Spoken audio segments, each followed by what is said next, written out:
Hey, mental workers. You're listening to the Mental Work Podcast, your companion to early career psychology. And I'm your host, Dr. Bron and Milkins.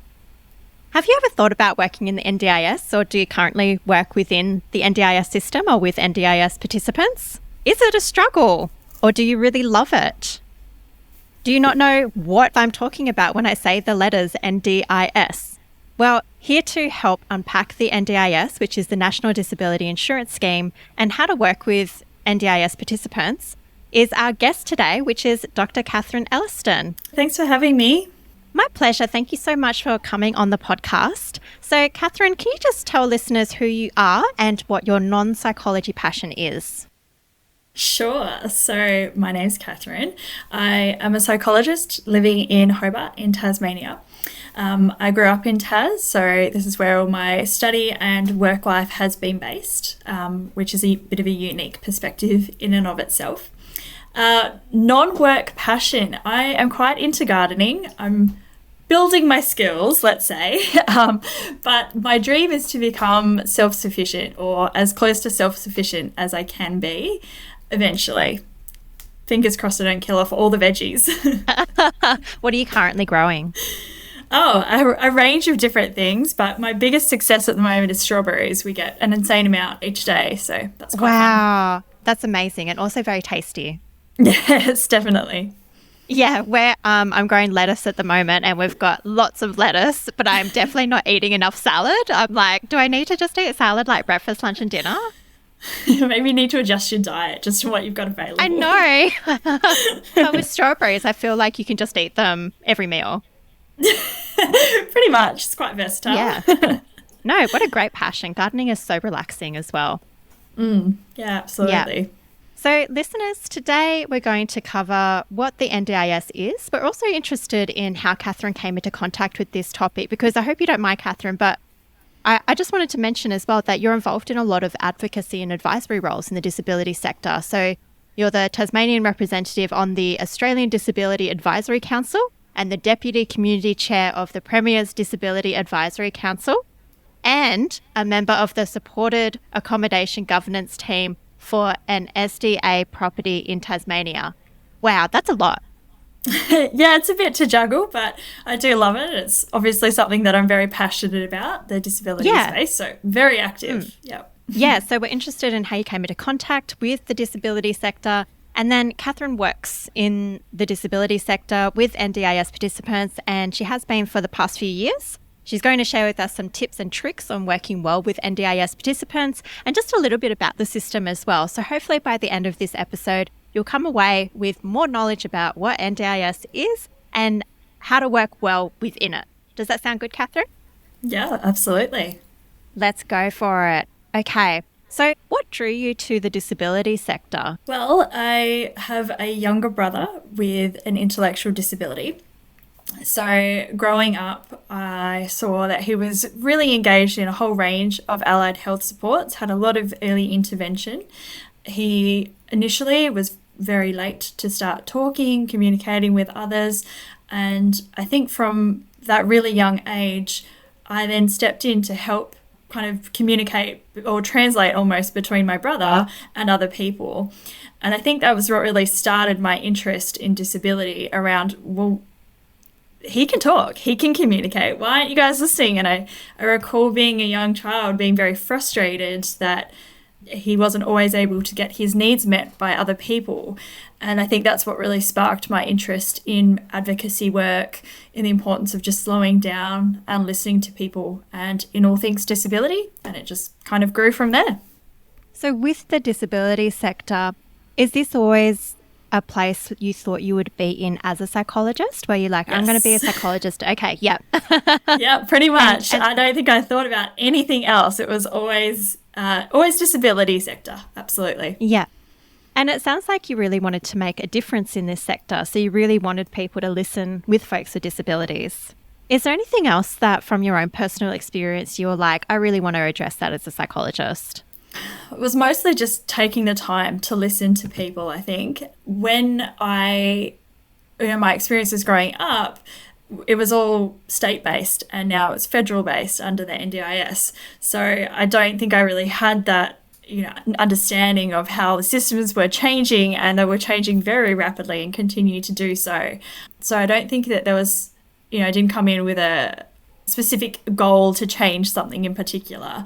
It was more just, hey, let's just listen to these people better. And basically that's it. Yeah. No, I think that's a wonderful aim. Yeah, to listen to folks better. You mentioned that disability services before the NDIS were all state-based. And I guess I'll say to listeners as well, because it's coming up for me, it's like my brother has a disability as well. And he'll be on the podcast in a few episodes or maybe next episode. But I remember when it was all state-based as well, because we had to choose multiple service providers and organise multiple things independently.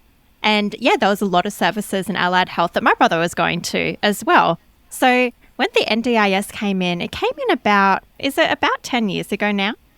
Each state and territory had different rollout dates, and they were at different ages at different times. So it was not really one day and then the entire country had the same system. It was a lot of mix match for a while. Yeah, I remember even in WA where I live, it was being rolled out south of the river, north of the river. So it was being rolled out over a number of years, and we were waiting for the NDIS to come in. So could you just summarise for us? I know it's a big question, but what is the NDIS? So the NDIS stands for the National Disability Insurance Scheme, and it's an insurance scheme first and foremost. So it's there to help connect individuals with disability with relevant services to their needs. And our taxes go towards funding this service, and there's very complicated kind of arrangements in place with how people get matched to funding allocations and then get matched to services, but it's basically set up there so that people with disability can access relevant services. Yeah, and meet their needs. Absolutely, to meet their needs, yes. Yeah. So the NDIS, the national part of it is that it replaced these state-based systems. Mm-hmm. Yeah. And a lot of psychologists have been working within the NDIS over the past few years. So could you tell us a bit about the roles that you've had working within the NDIS? Sure. So I've had a couple of roles within the NDIS now. I started my first role in the NDIS as working as a disability support worker. And then I began doing my 4+2, where I worked as a provisional psychologist and behaviour support practitioner. So I've done that for a few years and now have my full registration as well. So a couple of different spaces where I've worked under the NDIS framework, I suppose. But in terms of psychology in particular, it's with the goal of what we call capacity building, which is about improving individuals' daily living skills, their day-to-day functioning, increasing their independence and increasing their participation in the community in whatever capacity that looks like for the individual. So it's not under the Medicare system, we deliver psychological therapies. And so the goal is to, I guess, alleviate mental distress, to improve their functioning and quality of life, but it's through delivering the psychological therapies. Whereas for NDIS, I guess it comes with its own glossary. You have to learn a lot of language to really understand NDIS, and capacity building is the key term for psychologists, right? Mm-hmm. Yeah, that's where the funding comes from under capacity building supports. That's the sort of language that we're using, and things like increasing functional capacity. It requires some really specific terminology that the NDIS is looking for. And I think one of the other domains is improved relationships and daily living. Is that another domain? Yeah, that's right. Yeah. Because I've worked with a few NDIS participants, but it was a few years ago. So I just remember this language coming up, and I was like, oh yeah, I had to write reports that were about improved relationships and daily living. That's all feels under capacity building as the overarching brand. But yeah, absolutely. Mm-hmm. Those are the sort of terminology that comes up a lot. So if we're talking about capacity building, what are we actually doing with participants? I guess I could probably provide some examples of what I've been doing with my participants to give you a bit of context. It's quite abstract otherwise. I mostly work with children and adolescents under the NDIS. Most of my caseload are autistic individuals, and we look at stuff like social skills, so around improving participants' communication. So how can they have back and forth conversation with others? How can they join in play groups with their peers? And likewise, how their supports can effectively communicate to them as well. Sometimes that's using assistive technology as well. So it's really practical behaviour focused work under the NDIS.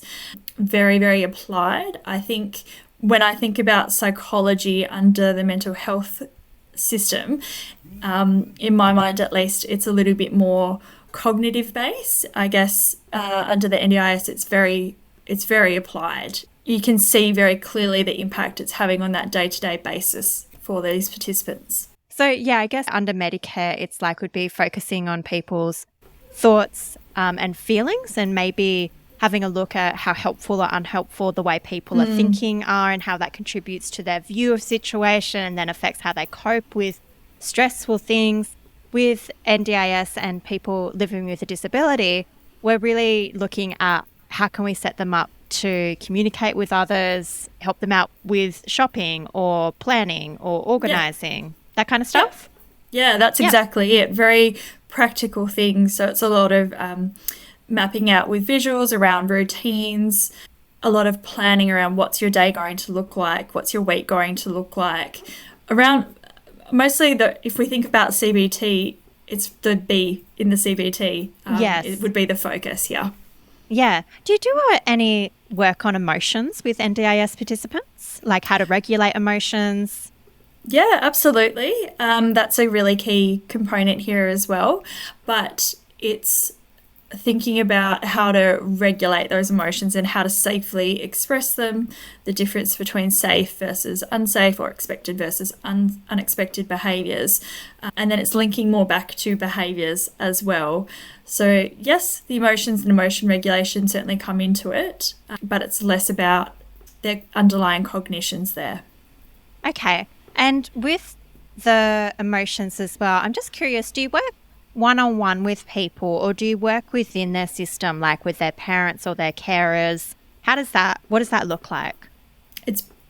For me personally, it's very rarely been one-on-one with just the NDIS participant.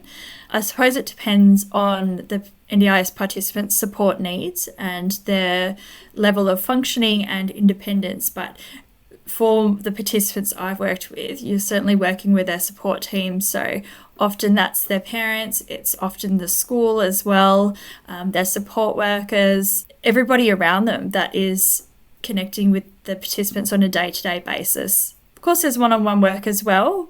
We certainly don't want to leave the NDIS participant out of the conversation. That's never the goal here, but it is working certainly within a broader system. And I guess I wanted to highlight that as well, because I think one thing that people might not be aware of is, like, for example, so for me, I work in private practice. I work a lot with Medicare clients. The most interaction I have is sometimes with my clients' partners, sometimes with the client's GPs when I interact and communicate with them, but it's usually through written communication, so letters. And I'm thinking that a key difference between Medicare and NDIS is that I reckon you would have a lot of meetings with external folks. Is that right?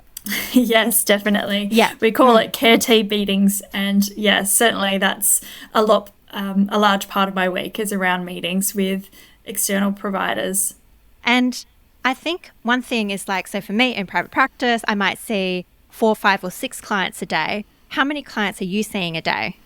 It could fluctuate. A really, really, really busy day without a lunch break would be 4 clients per day. Okay, sure. And that's really busy. That's no time for a proper break kind of level Totally. busy. Yeah. Yeah. Absolutely. And so, because one of the things I talk about on the podcast a lot is caseloads. And like I've said it before on the podcast, but for NDIS, like I've said, is that 4 clients is super, super busy. What would be a comfy day for you?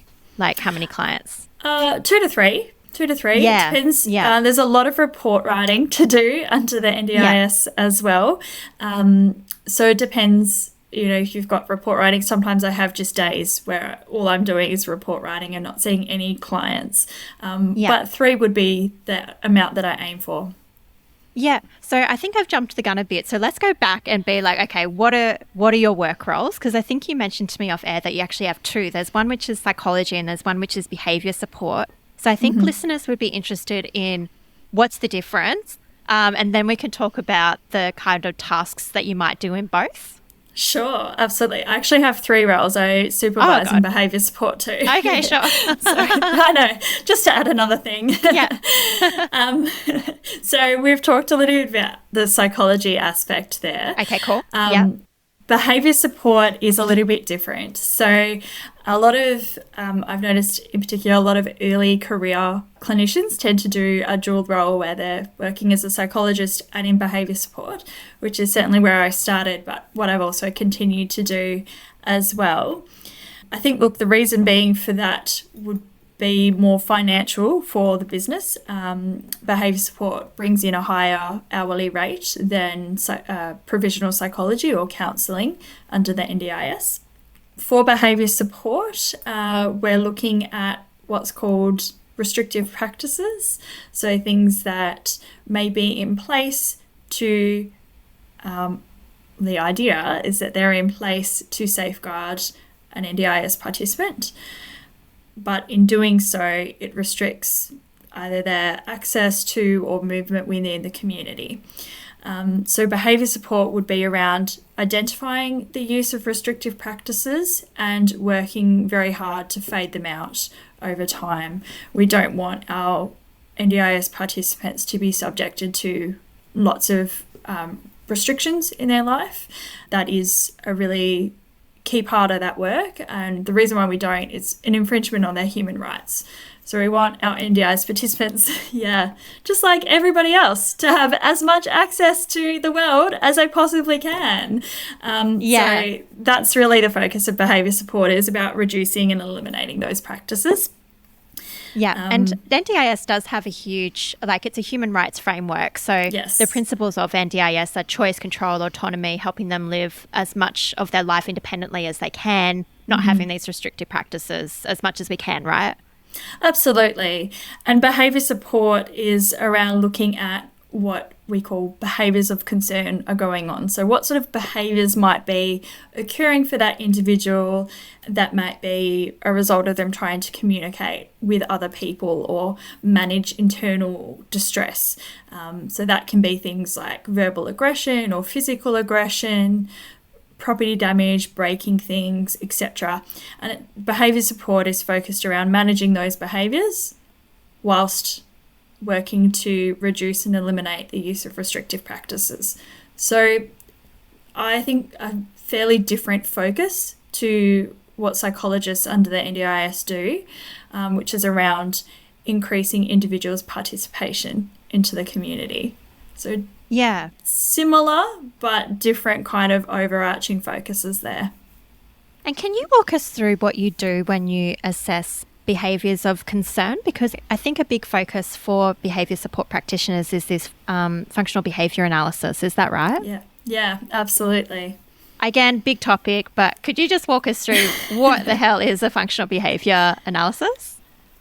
Sure. So functional behaviour assessment is understanding the function of the behaviour. So the why people are doing it, essentially. We need to work out why they're doing it so that we can work out safer, more appropriate replacement behaviours to introduce as an alternative strategy there.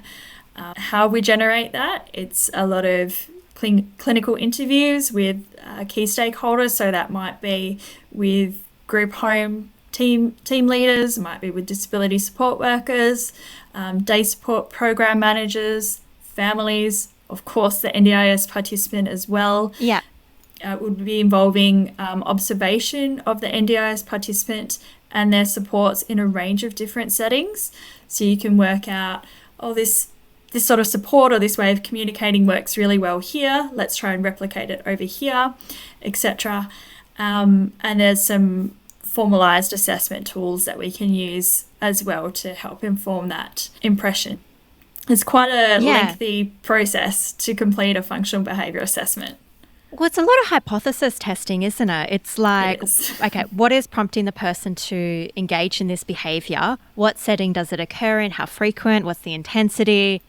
who are they doing it with, what triggers might be in the environment. So it's really taking a view that like, okay, this person isn't trying to be a real shithead when they're doing stuff. Like there's something that they're communicating and there's a need there that they are trying to get met.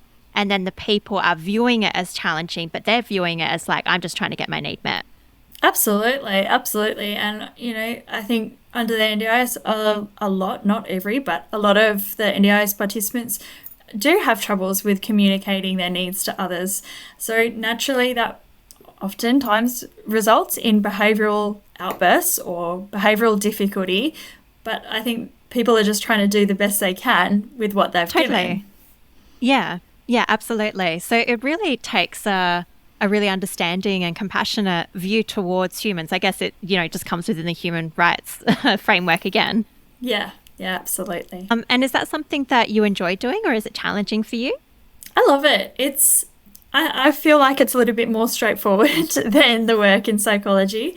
There's a finite number of functions for the behaviour. So once you can tap at that, it's relatively straightforward process in working out replacement behaviours, and then a lot of skill building around those. But I really like going in there and doing observations and talking to many different people, consulting with a range of key stakeholders. I think that's fascinating.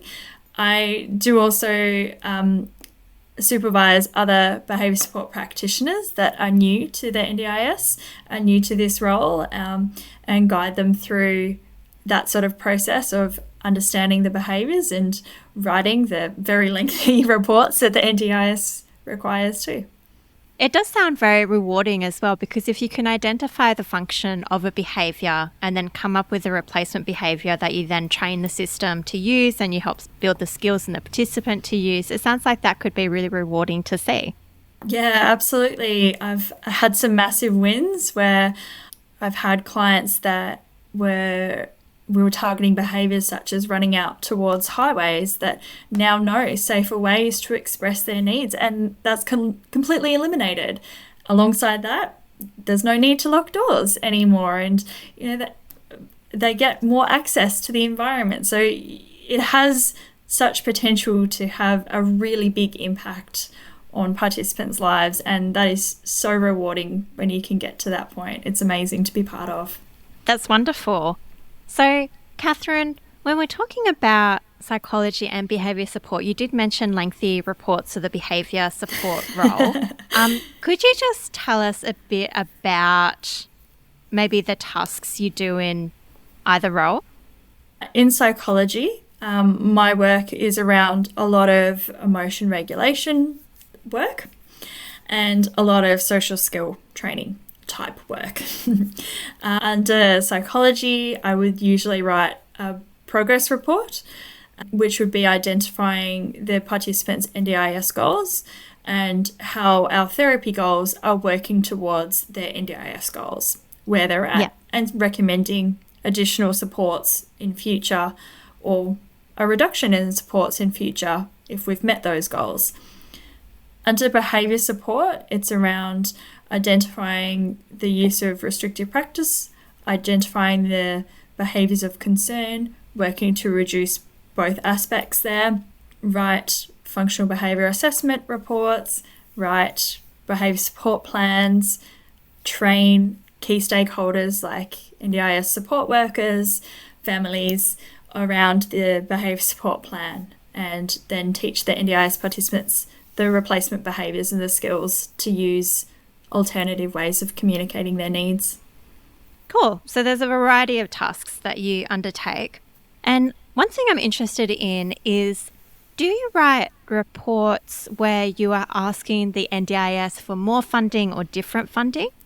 Yes, all the time. So often NDIS participants have a 1 year NDIS plan, and at the end of that 1 year, we would be writing, as allied health professionals, would be writing a report to recommend supports in future. And that's where a lot of advocacy comes in to try and match allied health supports to the NDIS participants' current needs and work out where they need to be linked to. And so is it difficult to get the funding that you feel that the NDIS participant need? To be honest, yeah, it can be really challenging. At the moment, I'm finding it quite challenging to get psychology through under the NDIS. The NDIS certainly does fund psychology. It has not outlined any intention to cut that out of the NDIS, but I have noticed just anecdotally there is a bit of a misconception that the NDIS won't fund psychology and that NDIS participants should go get a mental health care plan and get their mental health support or psychological support elsewhere. So that's quite tricky to navigate. There are, certain terms that we can use to try and get the funding there, and it's really, again, speaking to that functional need. What we're hoping to achieve, what tangible difference that's going to make to the participant, and what would be the consequence should they not be funded to get that? What would actually happen? Would they have more, an increased need for more formal supports in future? Would they have a decreased capacity to engage in their regular routine? So it's really highlighting those aspects as well that I found works best, but it is a challenging space at the moment. Yeah, is there a misconception maybe amongst people who fund NDIS plans that people with disabilities can't benefit from psychology? Look, possibly. I'm not sure where it stems from exactly. It's very hard to pinpoint, but it's certainly a topic of conversation at the moment, and it's absolutely something that I've noticed working in the area. It does seem to be more and more challenging to get that funding through. Yeah, it does seem a shame, but I guess it's good for listeners to know that it can be difficult to obtain that funding for psychology in particular. Yeah, I think if listeners are experiencing that, they're certainly not alone, and to perhaps go back to the NDIS guidelines and look at how they term what psychology services should be used for and matching those terms accordingly. So, you can get guidance from your workplace and I guess supervisors. This is something that you'd probably discuss with supervisees as well. Yeah, absolutely. Yeah. So, Katherine, is there anything else that you wanted to say about your role in the NDIS specifically? Oh, I guess I haven't made maybe clear enough, but under psychology, under the NDIS, we need to really highlight how it relates to their disability. Oh, sure. So that makes sense. It seems very obvious, and I think that's why I left it out. But we're bringing everything back to the disability. Otherwise, perhaps they could seek support from elsewhere. So I think that's probably another really crucial thing that I should have said earlier. No worries. Because you've been working in this sector for a few years with NDIS participants, I wondered if you had any tips on working well with people who live with disabilities for listeners.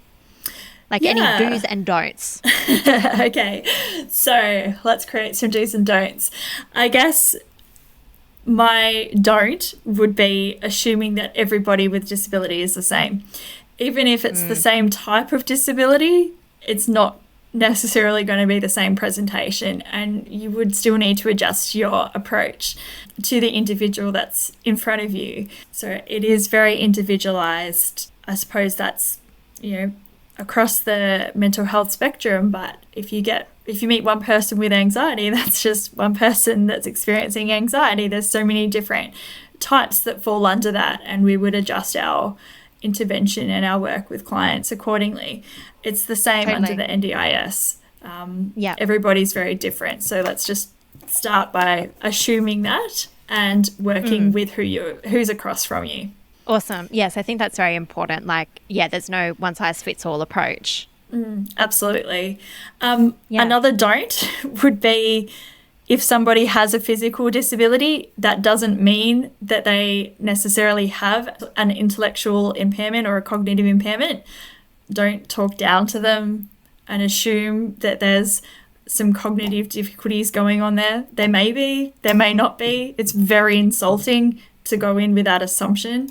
And if we do work with people with intellectual disability or any cognitive deficits there, we'll need to adjust the pace of our therapy and, work quite differently with our approach. It would be less abstract reasoning, more concrete examples, a lot of visuals, pictures, social stories, video communication, that sort of thing would work best. Adjusting the length of the sessions as well. Sometimes people's attention spans don't last the 50 minutes, and that's not appropriate. So we need to work out what the individual in front of us can manage and adjust our approach accordingly. So how do you find that out? Do you get feedback from the participants, or are you like, was this session too long for you today? Or how do you work out how to adjust your approach to the person in front of you? Sometimes when I first get a referral, the first thing I do is speak to their nominee, and their nominee is an informal support that helps the NDIS participant. Oftentimes that's family members, it might be their parents or grandparents, aunt or something, and get a bit of background information from them around the participant and what their needs are. You know, would they prefer us to come into their home? Would they prefer to meet at a clinic? Somewhere else? Where would be comfortable? What's their preferred communication style? Anything else that is relevant? Asking how else can we support their needs? And asking those questions up front, I think, is helpful, but it's good to check in with the NDIS participant as well around, is there anything else that I can do for you? With my caseload with kids and adolescents, it's pretty bloody obvious when you're doing something well versus when you miss the mark a bit there. They'll tell you. And you just do better next time. Feedback is not hard to come by. It is written all over their bodies. Absolutely. Yeah. And I just wanted to circle back to your point of not speaking down to people with disabilities, like as a sibling of someone with a disability, and you might have experienced something similar with your sibling. But it annoys me to no end when people come up to my sibling and they just like speak to them like they're a baby. And I'm like, don't start off with that. Just treat them like a normal human. And then if you need to adjust after that, then do that. But don't start off with the very patronizing and speaking down, tone. Absolutely. And it happens all the time, which just blows my mind that people do this. It's so inappropriate. Yeah, it is. It's super inappropriate. And I've had it with friends who use wheelchairs as well. People will assume that they can't talk and they'll talk to me. And it's like, no, don't assume that. Like, they can talk to them. Don't talk to me. Yeah, absolutely. And I guess that's a good point that I should raise here too. When I'm meeting with the NDIS participant, often they'll have a support person with them. Maybe that's a formal support worker. Maybe it's a family member or a friend. I wouldn't be looking at the friend or the formal support or the informal support in the room. It's about the NDIS participant, and they will defer when they need to defer. But my default isn't to go to everybody else. Absolutely not. No. Yes, yeah, it's really centered on them. They're the participant. They're the person. They're your client. Like you speak to them. Yeah. And I'll name that up when I get there too. I'll name that up and say, hey, just so you know, I am going to face Johnny today and look at him, and I'm not ignoring you, but he's the star of the show and I want to hear about his experience and how I can work with him. And if we've got questions, we can come back to that later. And I guess it's also about being aware of, when you're bringing up sensitive information or things that might be embarrassing or uncomfortable to disclose, to choose your moments, not disclose, to ask about, to pick your moments. Is this appropriate to be asking when our participant is sitting right across from us, or is this a conversation that we should circle back to later on? Yeah, that's really appropriate. Are there any other do's and don'ts for folks with disabilities when we're working with them? I suppose when you're making reports or recommendations about the participant, involve the participant. It sounds very simple, but I do think it can be often overlooked. So when I'm writing a report, I will go through it with the participant and I'll adjust my language based on their capacity, but I'll always go through that report. And when I talk about what I recommend, I check in. Does that seem to match with your expectations? Is there something that I've forgotten? Is there something else that you would like support with? And then if there is and it's appropriate, I'll add it in. And if it's way left of field, which oftentimes it is, I will then educate onto, great idea, but the NDIS can't fund an ice cream truck out the front of your house or, something like that. I would love for you to have an ice cream truck. It's just, something out of the capacity. It sounds fun, but not really what this is for. Yeah. No, I think that's great. And I love doing that as well. And I think that comes back to our human rights model. It's like everyone has the right to make choices about their life, and that includes people with disabilities. What kind of supports do they want? What services do they want? How do they want to live their life? If they want ice cream truck therapy, and even if it's not possible with NDIS, like, just because I might think it's a bad idea, which I don't, like, if they want it, then that's their choice. Yeah, absolutely. And I think our disability community, a lot of the times these people are really, really vulnerable. They're left out of the conversation. Yes. People speak over them. They ignore their opinions. And we've got to be really conscious of that when working with these participants as well, and consciously not do that ourselves. Yeah. And I mean, that's something that I wanted to come to, which is that people with disabilities are quite vulnerable, and we don't want to do them harm as psychologists. And one way we can do that is really by upholding their dignity, their respect that we have for every other human, and them included. And that might require challenging our own conceptions that we have about people with disabilities, or if we haven't socialized much with people with disabilities, educating and upskilling in that area. Yeah, absolutely. And it is very different. And, sometimes it can be confronting, and I understand that. For me personally, I'm quite comfortable around the disability community. It's what I grew up with, and it's totally fine. It's no biggie. I don't really even think about it. But I know that isn't the norm, and a lot of people may be coming into this area not working with people with disability before, not having any interaction with people with disability before, and people can look different. They can speak differently. They can understand really different. There is nothing wrong with that.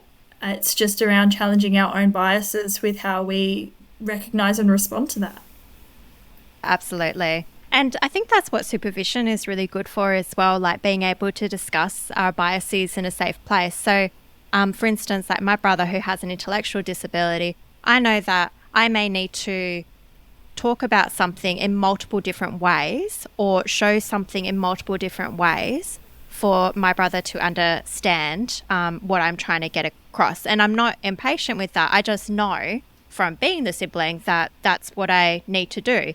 And he's not trying to be annoying or I don't know, anything else. It's just that's the way I need to do things. Yeah. But perhaps for somebody else who hasn't been raised in that kind of environment, they may be like, oh, why do I have to explain this again and again? I explained that to them last time. Like, why do I need to repeat this? And that can be something that's really good to bring up in supervision. Yeah, absolutely. I agree. Cool. So at the top of the podcast, I said that I mentioned your advisory and advocacy roles. And I wondered if you wanted to share with listeners what you're doing in those roles and what that involves for you. Sure. I'll start by the governance group. I'm a committee member as part of a governance team that oversees the runnings of a specialist disability accommodation site. So we do things like look at the tenancy, the service provider, ensure that the participants or the residents' needs are met through the provider, look toward redeveloping, upgrading the physical infrastructure. And of course that changes over time as the residents' needs change over time, which can occur at quite a different rate for participants with disability. So that's what that role entails. For the Premier's Disability Advisory Council in Tasmania, I am a community deputy chair, and we are working on the Accessible Island Framework, which is Tasmania's framework for the inclusion of people with disability. So we communicate with all state government entities around disability inclusion. And that can be things like physical infrastructure, so looking at wheelchair accessibility across public spaces, parks, beaches, etc. It can be around looking at staffing arrangements, how disability is included at all levels of government and in the community as well. Transportation is another big one, so looking at how people with disability can travel. So that's either by car, bus, e-scooters come up a lot as well. That can be quite challenging in this space. Spirit of Tasmania and airlines as well. So looking at that, it's quite broad, and it's around really ensuring that people with disability have a say and can access and participate in the community like anybody. And we know that if we make things accessible, it's accessible to everybody. Whether you have a disability or not, whether you're a parent with a pram, for example, or just the average person, if we make things accessible, they are accessible to all. So that's the goal there. And the other one, through that role, I am part of the Australian Disability Strategy Advisory Council. So that's looking at the national strategy around the inclusion of people with disability. A lot of the conversation at the moment is around the response to the Disability Royal Commission and the NDIS review, which were recently released this year as well. So mapping out whose responsibility it is to follow, discuss and act on the recommendations of these reviews and what that would look like for people with disability. Amazing. So Katherine, why is it important to you to be involved on these committees? Like, why not just sit back and relax and be like, whatevs? Like, what does it give you? Well, I'm just not somebody to sit back and watch things occur. But cool. It is something that I do struggle with. I am not somebody that lives with disability myself. And sometimes that feels really uncomfortable. I'm very conscious not to speak over the voices of people with disability. And it's something that I am very conscious of and do my very best to listen and advocate in an informed way by talking to a range of people within our disability community. I think I'm in a good position to make recommendations and be part of the discussion with these councils because I have personal experience through my family member. I work in the area and I'm just super duper passionate about making things fairer for the lives of people with disability. I want to see Australia be a more inclusive place. I think it's pretty good. There's certainly a lot of other countries that don't have the level of disability inclusion that we do in Australia, but I think there's room to grow, and we're only going to know that by listening to the voices of others, and I'm in a position to be able to do that, to take it forward and get momentum on that conversation. And I feel like it's because it's almost my responsibility to do that, and I'd be doing a disservice if I just ignore that and sat back. Yeah, no, it feels really amazing to hear you speak about that, actually. It's a privilege to be in a position where we are educated and we can make a contribution to this discussion. So what I'm hearing from you, it's almost like, I've got an imperative to do this. I can do something, so I will do something. Yeah, pretty much. Yeah, no, and it sounds like you're making a really big difference, which I think is fantastic and is a great way to use our roles as psychologists to really be leaders in spaces that are important.